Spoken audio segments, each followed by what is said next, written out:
Bonjour Arnaud, comment ça va? Ça va, bonjour Cyril. Ça va Bonjour bien, ça Christelle. fait plaisir de te voir. On s'est parlé hier pour discuter un petit peu. On dit ça aux gens, hein, faut expliquer. Arnaud, Julien, la Ferrière, on s'est dit avec l'équipe à un moment, qu'est-ce qu'on pourrait faire pour s'inspirer un peu 5 minutes d'avoir quelqu'un qui s'y connaît bien en confinement. Et chacun y est allé de son petit commentaire. Et très vite, on s'est dit, qu'est-ce qui est le pire? Et pour ma part, qui suis claustrophobe, le pire, c'est le sous-marin. Mais vraiment, c'est déjà l'ascenseur, j'ai du mal. Donc un sous-marin, pour moi, t'es un alien.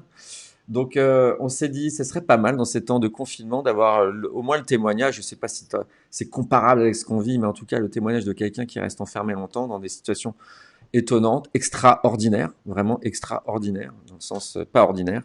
Et donc moi je suis ravi, on est tous ravis que tu sois là, puisque tu as été, est-ce qu'on est toujours à vie d'ailleurs un sous-marinier? Tu as été sous-marinier pendant de nombreuses années. Alors on dit toujours sous-marinier un jour, sous-marinier toujours. Ouais, oui, ça marche avec tous les métiers, je crois. Euh, Mais, ouais. Ça marche avec tous les métiers. Euh, euh, Disons, en fait, on est sous-marinier le temps de la période de son métier, hein. On est Ouais. sous-marinier de. Enfin moi, j'ai fait 15 ans de sous-marin sur les 21 ans de marine nationale. Ouais. J'ai retravaillé un peu dans le milieu sous-marin et continue à travailler dans le milieu sous-marin actuellement, Mhm. mais pas dans les mêmes conditions. D'ailleurs, oui, juste Je avant de ne suis pas commencer, navigant, je suis plutôt en bureau d'études aujourd'hui, quoi. donc aujourd'hui, ouais, tu es toujours dans la marine ou c'est à des bureaux d'études privés, c'est quoi? Non, alors, j'ai quitté la marine il y a 10 ans maintenant, Mhm. et je travaille dans un bureau d'études, dans un grand groupe qui fait beaucoup de digital et beaucoup de soutien logistique et d'analyse soutien logistique dans le milieu de la défense et dans d'autres milieux comme le ferroviaire, le transport D'accord. et le nucléaire. Alors, explique-moi d'abord, j'ai une question vraiment toute simple. Pourquoi? Pourquoi, Arnaud, est-ce que tu t'es dit un jour, je vais aller dans des sous-marins? Quelle est la motivation? Est-ce que tu étais un enfant? C'est des films que tu as vus? C'est des modèles dans ta famille? Comment ça t'est venu cette idée d'aller faire ça? L'idée est venue dans mon adolescence, en fait, quand j'ai commencé à regarder un peu des films de guerre, et notamment j'ai été passionné par toute la partie guerre sous-marine 39-45. Ouais. Et j'en ai profité pour voir quelques films, donc des vieux films, et notamment le film Das Boot qui est un des principaux films Ouais. qui m'a permis de me lancer dans cette aventure-là. Enfin, en tout cas, ça mûrit comme ça, en fait. D'accord. Et ensuite, je me suis posé la question, comment faire pour arriver aux forces sous-marines. Voilà. Tôt, assez tôt dans ta jeunesse, à l'école, tu t'es dit maintenant, je dois faire quelles études pour arriver là-bas? C'est un peu ça, oui. En fait, je me suis renseigné sur quelles étaient les voies pour. Alors déjà, pour faire sous-marin, il n'y a pas beaucoup de voies que la Marine nationale. Mhm. En tout cas, à cette époque-là. Mhm. Maintenant, il y a un peu plus Ifremer qui rajoute un peu de sous-marin dans le monde civil. Ouais. Et donc, je me suis dit, pour devenir sous-marinier, quels sont les métiers? Et je commençais à me renseigner à droite à gauche. Alors, je ne cache pas que j'avais un membre de ma famille qui était marin, qui m'a expliqué un peu. D'accord. Mais c'est surtout mon entourage d'amis et de parents d'amis qui m'ont réconforté dans cette voie-là et la manière d'y arriver, en fait. Il y avait plusieurs possibilités et sachant que la possibilité la plus importante était celle d'aller le plus loin dans mes études et de la faisabilité d'aller dans mes études, en fait, Ouais. d'aller au fond de mes études. Voilà. Donc, tu as fait quoi Et comme donc études? j'ai fait comme déjà pour entrer au sous-marin aujourd'hui, il faut déjà avoir un baccalauréat. Donc à l'époque c'était pas encore le cas, mais aujourd'hui oui. Euh, donc j'ai fait un bac C, équivalent de bac S aujourd'hui, Mhm. et ensuite je suis rentré en prépa, en classe préparatoire et dans une classe préparatoire spécifique qui préparait à l'école navale. Et donc le but étant de passer le concours de l'école navale pour devenir officier de la Marine nationale par la voie de l'école navale. On La voie appelle la voie royale, on va dire. royale. C'est la voie royale, Royale. quoi. Voilà, D'accord. voilà, exactement. Et c'est ce que tu as fait. Mais tu as passé les examens, qu'est-ce qui s'est passé? J'ai passé les concours. Oui. Il s'avère qu'en passant les concours, j'ai pas eu ce que je voulais. Je voulais avoir absolument l'école navale, mais je n'ai pas eu l'école navale. Je l'ai passé 2 fois. Mais dans mon optique d'y arriver, comme j'avais plusieurs pistes et plusieurs voies, j'avais toujours un plan B. Et donc, je m'étais inscrit en parallèle pendant mes concours à un statut qui s'appelle officier sous contrat. En fait, c'est être contractuel comme dans la fonction publique, en fait. Et en fait, entre l'écrit et l'oral de l'école navale, j'étais déjà admis comme officier sous contrat. Donc, je savais déjà que j'avais une porte de sortie avant d'aller passer les oraux. Donc, il s'avère que j'ai échoué l'école navale, donc la voie royale, et je suis passé par officier sous contrat. Je suis rentré dans la marine à la fin de mes études directement. Donc, après la fin du mois de juin, je suis rentré au mois d'octobre, en 89. Et déjà avec cet esprit de rentrer aux forces sous-marines. D'accord, mais alors après, une fois que tu vas pas direct dans un sous-marin, il y a peut-être quelques petites étapes avant. Alors il y a quelques petites étapes. Déjà dans la marine, il y a beaucoup d'étapes scolaires. Et tout au long de sa carrière, il y a toujours des étapes scolaires. On est dans l'ascenseur social. La marine nationale est un excellent ascenseur social. Et donc, il y a quelques étapes. D'abord, l'étape déjà de s'amariner. Donc, il y a des cours pour déjà apprendre la théorie de la marine nationale dans sa grande vision. Ensuite, il y a des cours un peu plus particuliers pour entrer comme mécanicien. Alors, moi, j'ai choisi la spécialité d'officier mécanicien parce que j'avais pas la possibilité d'être officier du pont parce que j'ai un petit problème de daltonisme et c'est incompatible avec la navigation, l'officier de navigation en fait. Ah oui. Donc, oui, ça paraît logique. Parce que de nuit on voit les feux verts et feux rouges. Ouais. Moi je les voyais pas vert ni blanc et rouge, je pouvais le confondre aussi. Donc c'était pas. D'accord. Donc j'ai choisi la filière officier mécanicien. Bon. Je savais déjà qu'en entrant dans la marine j'avais que ça à faire comme métier. Et le fait de choisir ça, donc il y a une partie où j'apprends le métier d'énergie, de connaissance énergie de la marine nationale dans sa grande largeur, la connaissance de la propulsion, la connaissance de toutes les technicités qu'il peut y avoir à bord d'un bateau de la marine nationale. Et donc les 2 premières années, je suis allé faire mes armes sur un bâtiment de surface d'une frégate anti-sous-marine. Et mes armes pour devenir un futur chef dans ma carrière en fait. Un chef machine, mon métier, c'est chef machine de bateau. Mais à ce stade-là, t'as encore jamais mis les pieds dans un sous-marin. Je suis encore jamais mis les pieds dans un sous-marin. À quel âge? 22, 23, 20? Alors là, je suis rentré quand j'ai été affecté sur le premier bateau, j'avais 21 ans et j'en suis sorti à 23 pour refaire à l'issue un grand cours qui s'appelle un cours d'officier énergie, mais là on rentre plus dans le détail et plus dans la partie ingénierie. Et à la fin, on en sort avec un diplôme technique d'ingénieur mécanicien de la Marine nationale. Et à l'issue de ce cours-là, j'ai embrassé la carrière de sous-marinier. Parce que à cette époque-là, les ressources humaines étaient avides de sous-mariniers pour la bonne et simple raison, c'est que il y a énormément de turnover aux forces sous-marines et encore aujourd'hui c'est pareil parce que aux forces sous-marines la moyenne d'âge c'est à peu près 24 ans opérationnellement sur les bateaux. Donc en fait il y a énormément d'aspirations d'élèves pour aller aux forces sous-marines. Et encore aujourd'hui c'est un secteur qui recrute.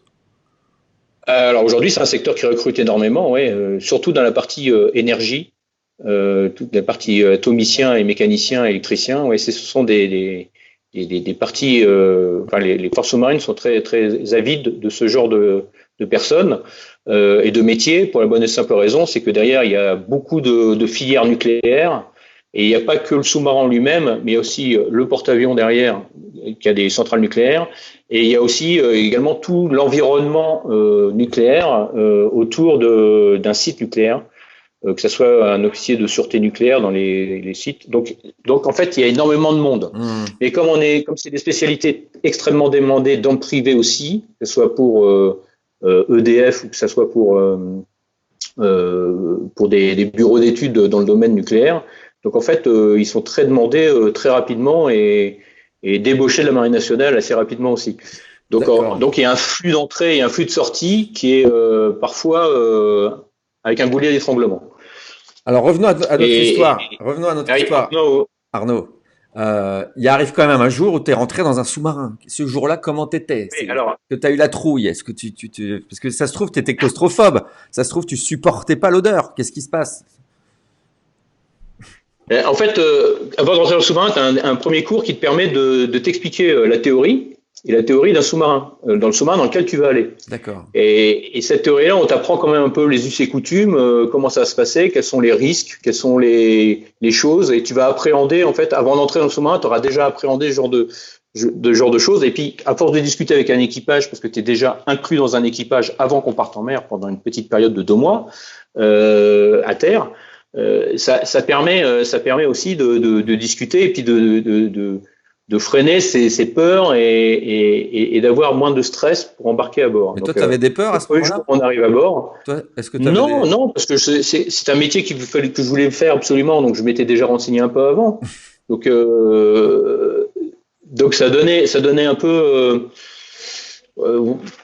On a un peu d'appréhension parce qu'on nous dit quand même un certain nombre de choses, notamment quand la coque va craquer quand on descend en profondeur. C'est des choses qu'on apprend et on se dit quelle est la réalité en fait. Et alors, ça fait Et, ça et, quand tu es en et profondeur, ça craque la coque? alors quand on descend, alors ça dépend du type de sous-marin, mais les sous-marins de petit diamètre, de petite longueur, oui, les anciens sous-marins, oui, quand on descendait, la coque craquait à partir de certaines immersions.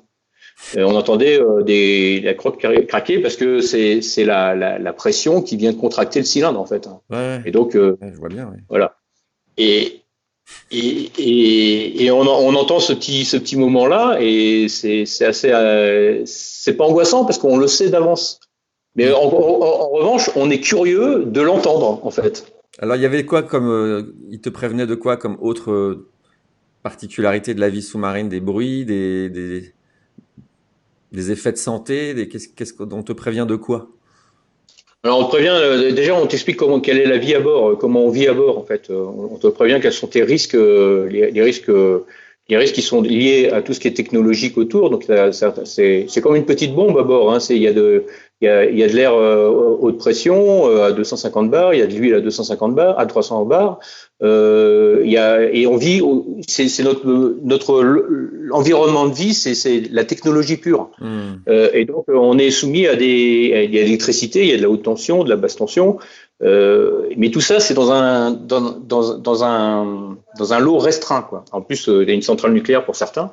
Donc, tout ça, c'est des choses on n'appréhende plus pour la bonne et simple raison, c'est qu'on nous les a expliqués, on a appris, on a fait de la simulation, on a fait des simulateurs, on a été qualifié Hmm. et on a rabâché un certain nombre de choses et de consignes pour pouvoir réagir à un certain nombre d'avaries ou de problématiques. Et puis aussi pour pouvoir continuer la partie opérationnelle, de voir comment s'imbriquent les opérations par rapport à la technologie. Donc cette appréhension-là, en fait, elle est vite dissipée parce qu'il y a du travail dedans. Parce que donc on est d'accord pour les gens qui nous rejoignent, là ce sont des sous-marins militaires, parce qu'il y a aussi des sous-marins d'exploration, des choses comme ça. Là on parle de missions militaires où tu pars pendant 10 jours, 15 jours, un mois, 2 mois, et pour faire des missions. C'est quoi une mission militaire en sous-marin? Tu vas pas aller tirer sur des choses, tu fais quoi? Mhm. Alors, une mission militaire sous-marin, je dirais, il y a deux types. Il y a deux types. Il y a la mission pour les sous-marins nucléaires lanceurs d'engins, qui sont une mission plutôt de dissuasion nucléaire. Donc ça, c'est la partie géostratégique de la France, c'est montrer la puissance nucléaire que la France a vis-à-vis de nos potentiels ennemis. D'accord. Donc ça, c'est plutôt une mission dite de discrétion et surtout pas se faire avoir et pas se faire choper par un ennemi et pas se faire d'être le plus discret possible, je dirais. Mhm.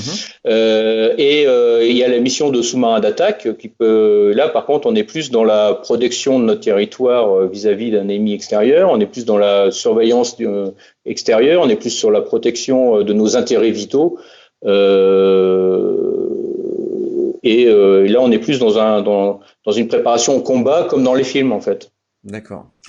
Et donc, quand tu es Voilà. dans ces sous-marins-là, tu vas, parce que je me suis renseigné, en gros, tu vas entre 200 et 400 mètres quand même, c'est assez profond.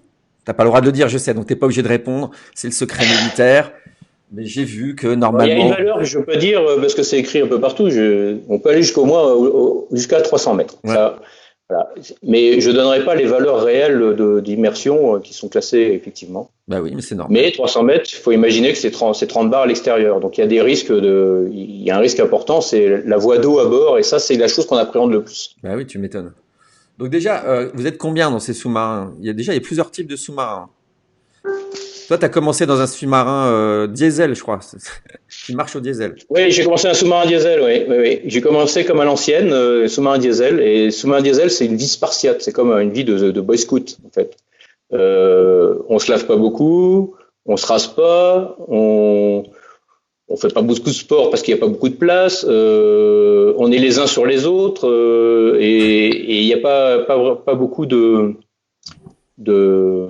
d'espace libre pour être seul dans son coin. Donc là, on est plutôt concentrés les uns sur les autres. Pour donner un ordre de grandeur sur les chiffres sur un sous-marin, on peut considérer que c'est un homme, 1 mètre à bord. Voilà, c'est à peu près ça. C'est-à-dire que il mesure combien le sous-marin en général? Alors, un sous-marin diesel, ça mesure à peu près 70 mètres à peu près de long. Donc là, il y Et a un sous-marin 70 nucléaire, garçons. on est plutôt sur du 100 mètres à peu près. Ouais. Voilà. À Il y peu a près, soixante-dix c'est l'ordre de grandeur. sous-marins. Hein, c'est une ordre de grandeur. Hein. Attends, avant que je te pose la question, est-ce que tu peux te recadrer plus dans qu'on voit plus ta tête en entier? Voilà, parfait. Voilà, c'est nickel. Donc c'est un sous-marin, merci, un sous-marin de 70 mètres. T'as donc 70 personnes, euh, hommes et femmes. Il y a des femmes dans les sous-marins? Tiens, je sais pas. Tu vas pas poser la question. Non, mais je te la Alors, pose. Il y a des femmes dans oui, les tu as sous-marins? bien raison. Alors oui, il y a des femmes dans les sous-marins maintenant, puisque c'est ouvert aux femmes depuis 1 ou 2 ans. Enfin, je crois que c'est à peu près 2 ans. D'accord. Mais c'est ouvert depuis officiellement en fait. C'est qu'elles ont le droit d'être affectées à bord sur un sous-marin et d'avoir une affectation officielle sur un sous-marin. Hmm. En revanche, moi j'ai déjà navigué en 1993 sur le sous-marin diesel avec des femmes qui faisaient leur service militaire notamment. Quand elles rentraient à l'école des ingénieurs de l'armement, ils font 1 an de service militaire et il y avait une femme qui avait 21 ans qui faisait son service militaire dans le cadre de son école de la direction générale de l'armement. Et donc on a navigué 3 semaines ensemble et ouais, oui, il y a des femmes à bord et je trouve ça très bien d'ailleurs. Bah oui, bah, j'imagine.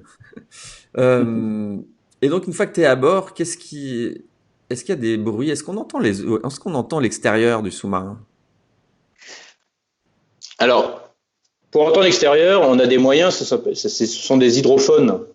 Ouais. Donc en fait, on écoute avec des écouteurs là, on écoute l'extérieur, on entend les sons de l'extérieur. D'ailleurs, je ne sais pas si vous allez l'entendre, mais je vais vous montrer le bruit, par exemple, d'une crevette, une crevette claqueuse, ce que ça fait. Alors, je vais essayer de voir si ça va fonctionner. Le bruit d'une Attendez. crevette. Claqueuse. Ouais. On entend bien là? Ça, c'est une crevette Voilà. qu'on fait frire à la poêle. Ça ressemble un peu à ça, mais c'est vraiment une crevette claqueuse qu'on entend. Non, vas-y, qu'on peut remets-la parce que entendre je parlais, dans le son à l'extérieur. je faisais le malin. Vas-y, tu peux leur mettre le son de la crevette?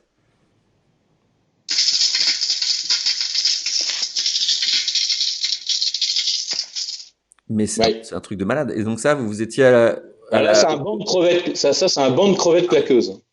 un banc de crevettes claqueuses. Et donc, ah ouais, et il y a d'autres animaux comme ça? Parce qu'à 300 mètres, il y a quoi comme Et animaux? alors, on a en fait, on a tous les animaux marins qui passent autour de nous. On les entend. D'ailleurs, on les classifie biologiques parce que connaître son environnement autour de nous est important. Donc, c'est pour ça qu'on a des oreilles d'or et c'est pour ça qu'on a des analystes qui écoutent à l'extérieur. Ça permet de savoir l'environnement, notamment si on a des bâtiments de pêche, si on a des bâtiments de guerre ennemis, par exemple, ou si on a des cargos, parce que le moment le plus important, c'est quand on remonte à l'immersion périscopique, il faut bien connaître son environnement pour pas taper sur un bateau au-dessus, d'accord? Ouais, c'est gentil. Opérationnellement, il faut bien connaître son environnement pour s'échapper si on a un ennemi potentiel proche de nous. Voilà. D'accord. Et donc chaque trace écoutée est classifiée, soit classifiée comme étant un bateau de pêche, comme étant un bateau de guerre, ou soit classifiée comme étant un biologique. Hmm. Et un biologique, ça peut être une baleine, ça peut être un orque, ça peut être des crevettes, un banc de crevettes. Et là, je vais vous donner, par exemple, euh, là, ce qu'on entend, c'est une baleine. Voilà. C'est dingue. Ou On dirait alors, une vache. je trouve mes mères, elle est toute triste. Mais c'est drôle ça quand même. Voilà. C'est un peu ce qu'on entend. Bon, on entend plein de bruit, hein. Je vous ai pas mis de bateau de pêche parce que j'en ai pas, mais Bon, alors, et quand tu es dans le sous-marin, est-ce qu'il y a des mecs qui pètent les plombs un peu? Est-ce que t'as déjà vécu ça, toi, en, je sais pas, 12 000 heures? non. Non? Alors, 12 000 heures de plongée, non, jamais. Non, j'ai jamais eu connu de gens qui ont pété les plombs. J'ai pas connu d'histoire non plus. Alors, je sais pas s'il y en a eu vraiment. Ouais. Mais tout ce que je sais, c'est que à bord, il y a une évolution de la mentalité au fur et à mesure du temps. C'est un peu comme, en fait, tu peux avoir des gens qui sont très volubiles au début, puis après on les entend plus, et puis après ils redeviennent volubiles. Tu peux avoir des gens Hmm. qui se taisaient à terre, on ne les entendait pas, qui étaient assez taiseux, et puis après, dès qu'on plonge, voilà, c'est des rigolos, ils font des blagues, ils sont beaucoup plus volubiles et on les entend un peu plus. Voilà. Et puis alors t'as des deux extrêmes, puis t'as aussi le tout venant de la personne qui reste stable dans sa façon de penser, sa façon d'être. Et ben ça, c'est une formation ou tu crois que c'est une prédisposition d'arriver à rester zen pendant 2 mois dans un truc enfermé? Parce que c'est une boîte de conserve, en fait. Oui. Et, ouais, Je, je sais pas comment vous je faites. pense que chaque cas est un cas chaque personne est un cas particulier, hein, c'est sa façon d'être. Je sais qu'on a quand même, au fur et à mesure du temps, dans l'avancement de nos cours, avant d'aller à nos cours, avant de revenir dans des certifications particulières, on a des visites devant des psychologues. Hmm. Donc forcément, on a aussi, et puis on est suivi, on a un service psychologique appliqué qui est assez pointu dans la marine nationale, dans le domaine des forces sous-marines, hein, par exemple. Donc on est assez suivi, quoi. Oui, oui. Et comment vous faites pour le rythme du temps? Parce que moi, je vois déjà confiné, ça fait 1 mois et demi, que j'ai l'impression que c'est la même journée tous les jours. Alors pourtant, je vois l'extérieur, la pluie, le soleil, tout ça. Et ça me paraît déjà dur. Comment on fait enfermé dans une lumière artificielle? Faut savoir à quel jour on est et où on habite. Alors on est assez rythmé, justement, pour garder cette notion de journée et d'avancement dans le temps. Mhm. Donc, dans la marine, il y a deux périodes. Il y a la période à 8 heures, de 8 heures à 20 heures. On va considérer ça comme étant le jour. Ouais. Et donc, en mer, on est en éclairage blanc, en éclairage normal, comme dans un bureau, en fait. Voilà. De 20 heures à 8 heures du matin, on passe en éclairage rouge. Mhm. Et en éclairage rouge, en fait, ça a deux notions. Ça permet de fixer que c'est les créneaux de nuit. Donc, Mhm. vis-à-vis de l'extérieur, même si on voit pas l'extérieur, on sait qu'on est de nuit.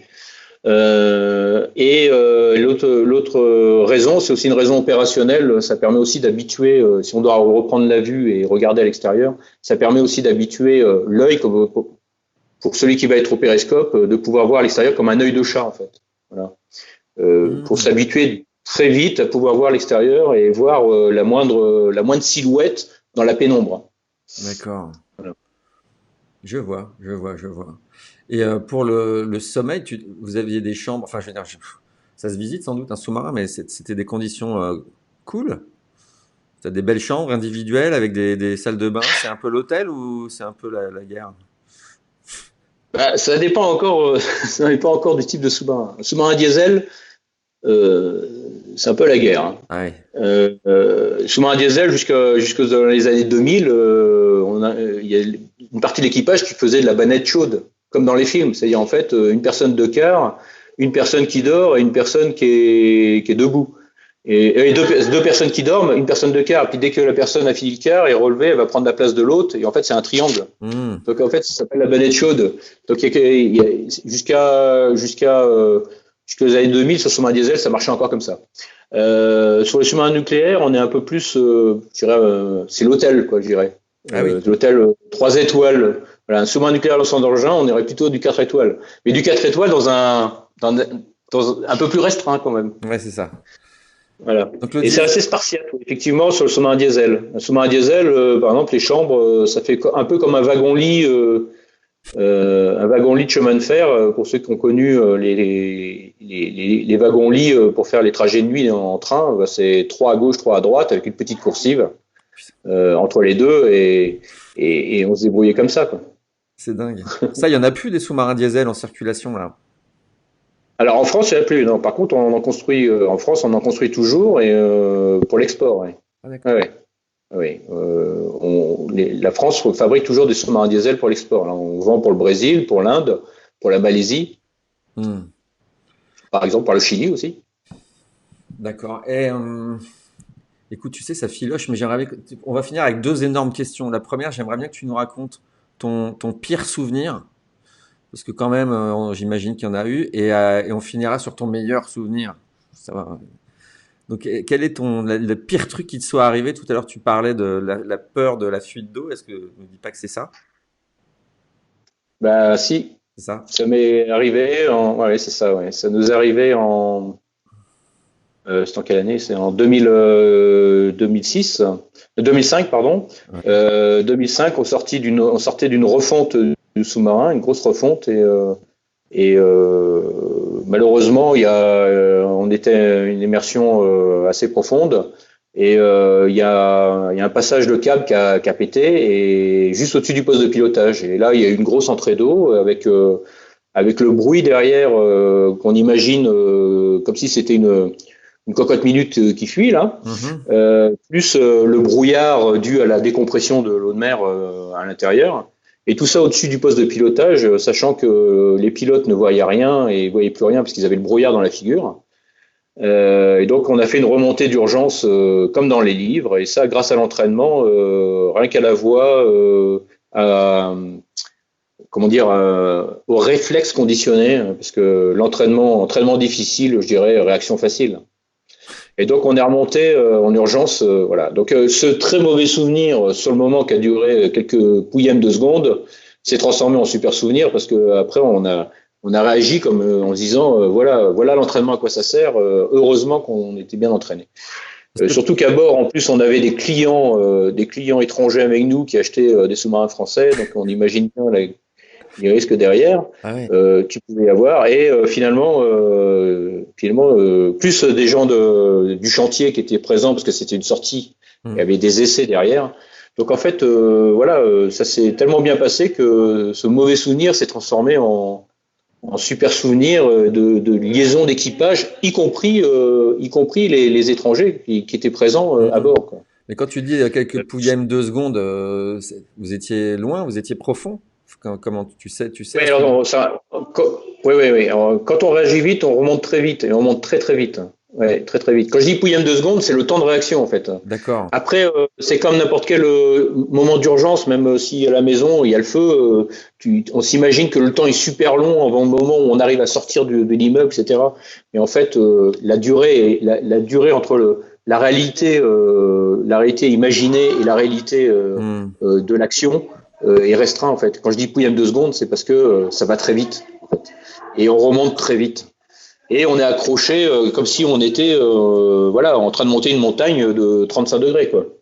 Ah ouais, donc c'est un peu comme un avion, quoi. Tu montes, tu vas. Ah oui, oui, mais on remonte, mais comme dans les films, là, on remonte et on ressort comme un cachalot qui se lève et qui sort du dioptre, là. Ah ouais. Et ça fait impressionnant sur le moment, mais quand on est entraîné, on le sait. Sur le simulateur, on fait la même chose, hein. C'est Ouais, comme les avions, quand ils font leur simulateur, ils font des descentes rapides et des montées rapides. C'est pareil. d'accord. Voilà, ça c'était mon plus mauvais souvenir qui s'est transformé en beau souvenir final parce que Parce que là, t'es on en était vie tous pour le contents. dire, sinon ça aurait été un sale souvenir. Voilà, exactement. Et d'ailleurs, ça fait penser à mes camarades qui sont décédés bien avant sur des sous-marins Ah oui? dans les années 69 et 70, voire 94. Donc, ouais, on sait qu'on est dans un métier à risque quand même. Il y a eu ces histoires-là, des sous-marins. Oui, il y a 2 sous-marins qui ont coulé en 69 et 70. Il y en a eu avant déjà, mais Ouais. ouais. Mais pour des Et raisons là, je militaires ou vais des voir accidents? accident. Accidents. Voilà, accident. Vous avez dû en entendre parler aux informations sur l'affaire on a retrouvé la Minerve. Donc en fait, la Minerve a été retrouvée l'année dernière et elle a coulé en 69. Ah oui, c'est ça. Bah oui, c'est vrai, je m'en souviens. D'accord. Voilà. Et donc je pense à eux. Bah oui, mais je comprends. Euh, et, Non, non, mais et mon meilleur souvenir, mince, je me rappelle plus mon meilleur souvenir, je l'ai dit hier en plus. je vais faire semblant de pas savoir.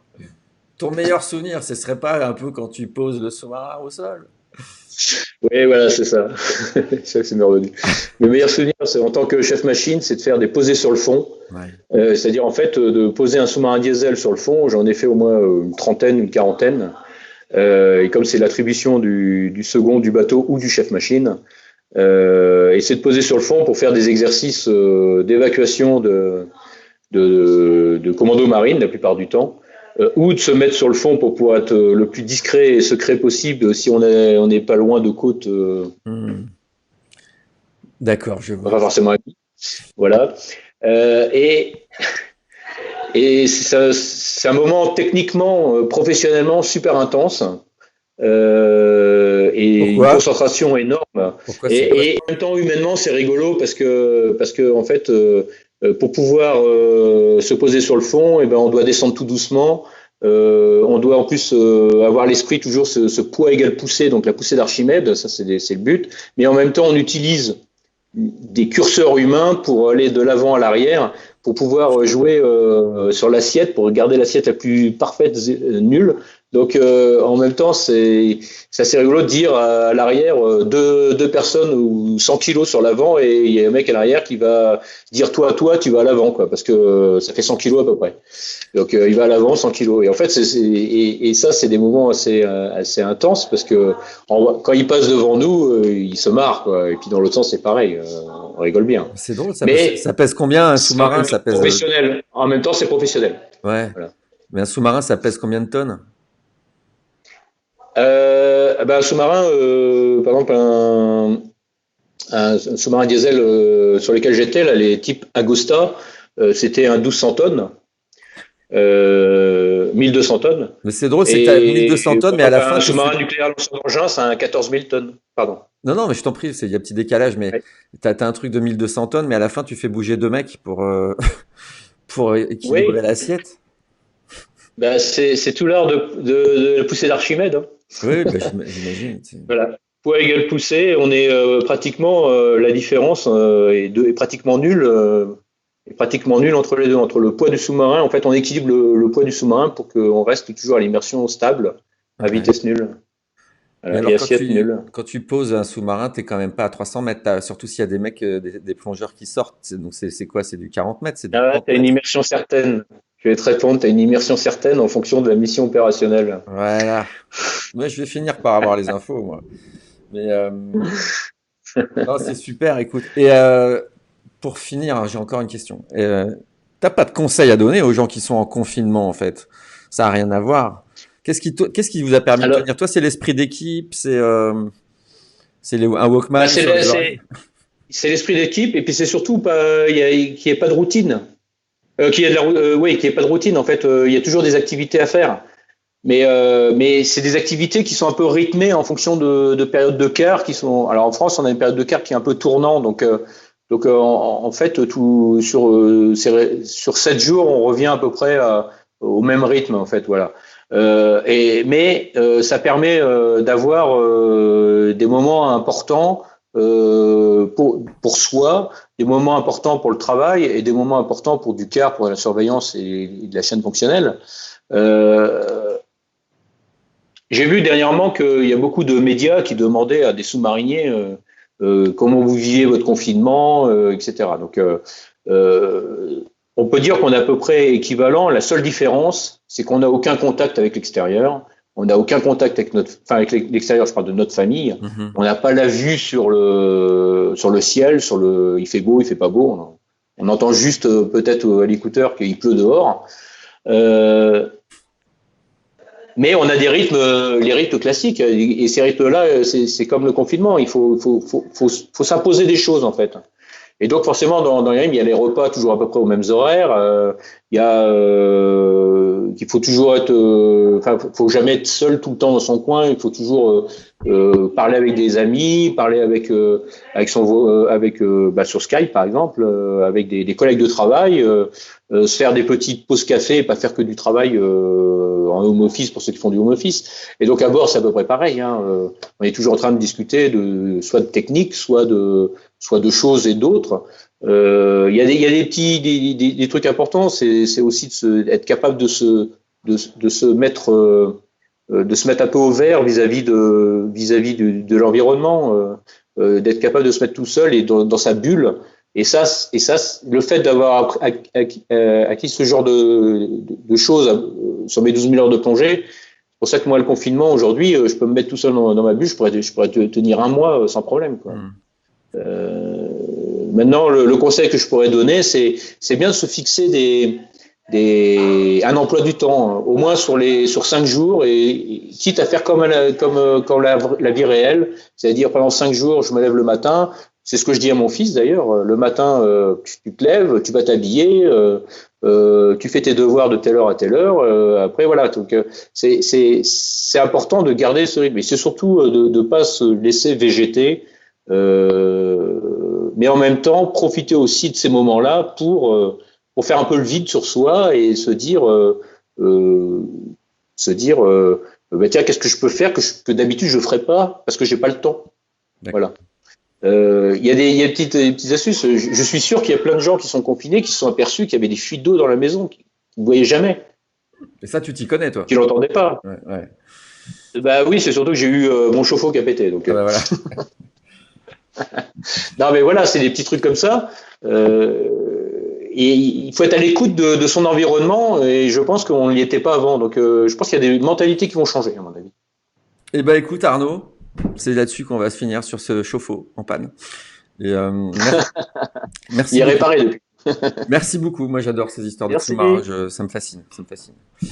Merci de ta présence, de ta bonne humeur, de ces anecdotes. Et puis, merci à tous les gens qui nous suivent. Salut Arnaud. Au revoir tout le monde et générique de fin. Au revoir, merci.